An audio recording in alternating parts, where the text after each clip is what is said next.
Welcome to Pimpy's Investment Chat, where we keep investment talk simple. And here's your host, Pimpy.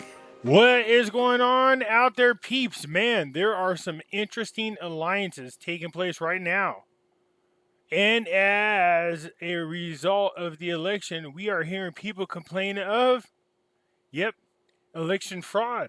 Do they have standing grounds on their complaints? We don't know. We know they're going to go through the appeal process. We're going to get into that here in just a moment.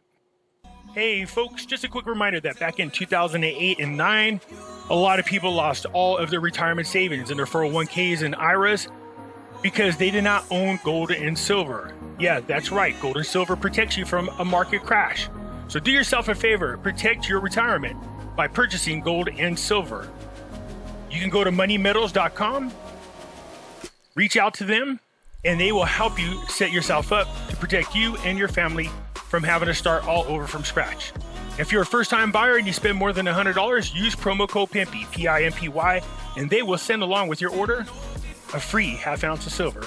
So folks, do yourself a favor, head on over to moneymetals.com and protect you and your family from a market crash, as well as inflation. And right now is the time to buy gold and silver. Somebody said, Pimpy, I can't afford gold. I'm telling you, you can. For those of you who don't think you can buy gold, look, if you come over here to Money Metals, move your cursor where it says gold. Go to gold bars and click it. So in here you have what's called fractional gold. Look at this. 1 gram you can buy for $75.16. That is some gold. You have half grams for $43. Some gold is better than no gold. They have different sizes in here. You don't have to buy a 1 ounce bar. For those of you who got the money and you really want to get bold, go ahead and buy a kilo bar for $58,000. I'm playing with you, but some of you can't afford that, just so you know. All right, so there are fractionals, you guys. Fractionals, you could buy them cheap. Look at this. Buy a half gram for $43. Start buying them and they add up. It doesn't take long. So go on over to our friends at Money Metals Exchange and buy some gold along with silver. Here's the address if you're looking for it. And you guys know I have this alternative website. There are some good stuff coming its way that I think you're going to be very, very interested in. So what do we have happening in the elections? Well, first and foremost, this is interesting because Solder, this is his people. The Popular Mobilization, 2 members of the family of the 33rd Brigade commander were injured after targeting his house in Baghdad. Yikes. Sounds like somebody is trying to rock the boat. The Popular Mobilization announced that 2 members of the family of the commander of the 33rd Brigade were injured after his house was targeted with a sound bomb. A sound bomb. It's one of those bombs that you throw and it lands on your house and makes a bunch of noise. I don't know what a sound bomb is. That's interesting. Already picking on the Popular Mobilization group is not good. These are the people that help fight off ISIS. But also when Solder said, hey, look, we're going to put our guns down. We're going to unite. I'm pretty sure that most of those people he was talking about were his own people. And they were part of the Popular Mobilization group. Washington congratulates Baghdad. We are waiting for the final results to judge the elections. I bet you are. You want to make sure that all your puppets are in the right place. The U.S. Department spokesperson said in a daily conference, we are pleased to conduct the elections in a peaceful manner. We have seen the preliminary results announced by the High Election Committee, and we are waiting for the final approved results, and we will keep judgment on them until then. We hope that when the final results of the election are approved, the members of the new council will form a government that reflects the will of the Iraqi people and can work to address the security and economic challenges in Iraq. We look forward to working with the new government when it is formed. That's from the United States. The U.S. administration is comfortable that Iraqi elections are organized and peaceful. It looks like Obama's 3rd term is happy with the election results, so that remains to be seen as far as the rest of us. So it says here, Tuesday, the Obama administration expressed its satisfaction with the peaceful organization of the Iraqi election under international monitoring. We congratulate the Iraqi government for maintaining its commitment to organizing early elections. Look, anytime the Obama administration is happy, I get a little nervous, and rightfully so.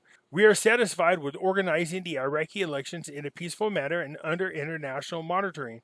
And we are waiting for the new representatives to form a government that meets the aspirations of the Iraqis. So are we. Let's hope they actually mean it. Trade, the first specialized exhibition of opportunities and community support on the grounds of the Baghdad International Fair. So this is a long article. It talks about a lot of people coming together and talk about job opportunities that they can have over there in Iraq. Again, I love this type of thing. It happened a lot under Al-Qademi. I'm still crossing my fingers that Al-Qademi is appointed to the prime minister. Let's see what happens from there. We got to wait a little bit. So this job fair is an opportunity for a lot of the youth to get employed in all the areas that we constantly talk about.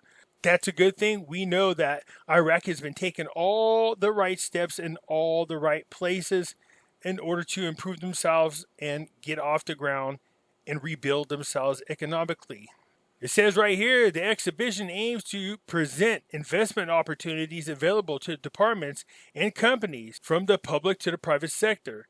Businessmen and investors should build bridges of communication between them and a window towards promising job markets for young people, instead of the young man or woman or job seekers knocking on the doors of companies or institutions. That's actually great news for the youth of Iraq.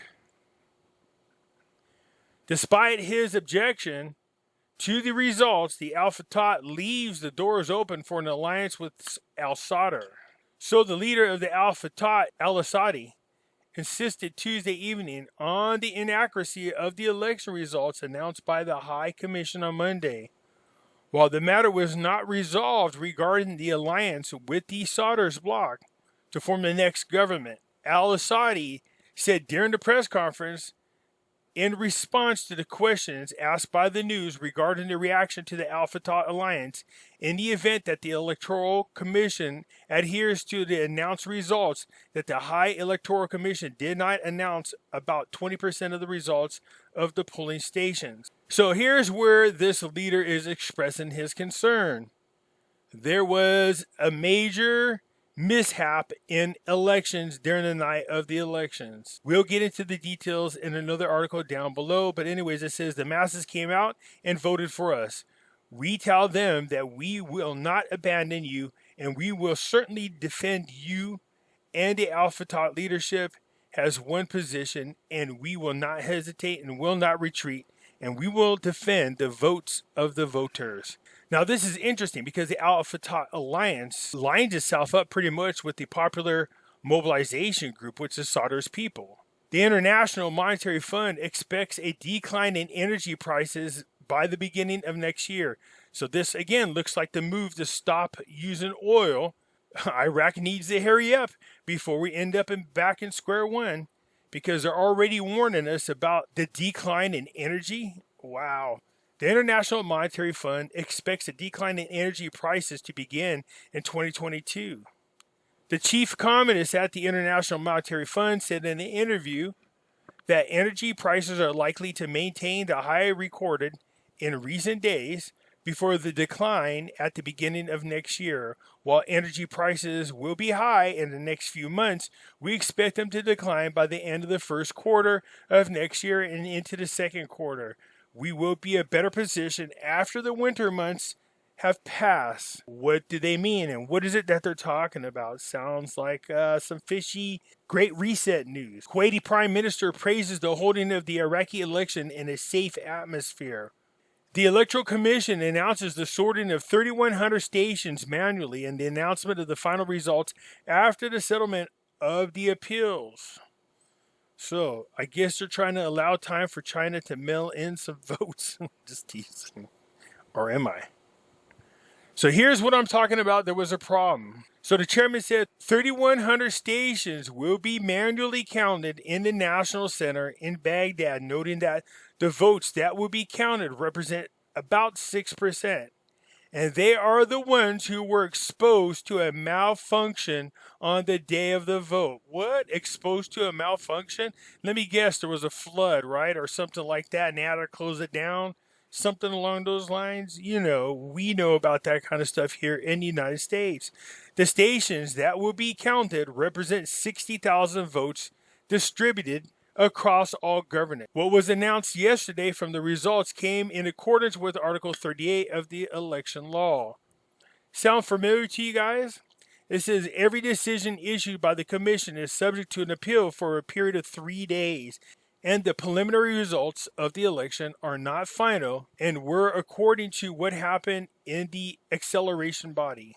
In the event that the results do not match, the counting and sorting will be done manually for all governance, and all final results of the election will be announced after the appeals are resolved. So they had a malfunction, and then they had to hand count them. Maybe the joke about votes coming in via plane are not a joke. The soldierist to skeptics, your storm will end with ministerial portfolio, and we will form a government with the Kurds in Halabasi. Very, very interesting. A lot of people think that Halabasi is the boogeyman. I'm feeling optimistic about Sadr. I might be putting my optimism in the wrong place, but let's see what happens. A source to the Sadr's bloc and close to the Al-Hana suggested the residents of the leaders of the Sadr's movement, Sadr, the acquiescence of all forces objecting to the election results to the fate accompli and acknowledging their defeat. So just so you guys know, if you ever heard Sadr talk, he has this weird, elegant way of putting words, as you're about to find out. So the head of the Al-Fatah Alliance, Al-Amani, announced his rejection of the preliminary results of the general parliamentary election in Iraq, describing those results as fabricated, stressing, "We will defend the votes of our candidates and voters with full force." Don't even try it. Just don't buy it. Yep, I'm not thinking he's talking about the group full force.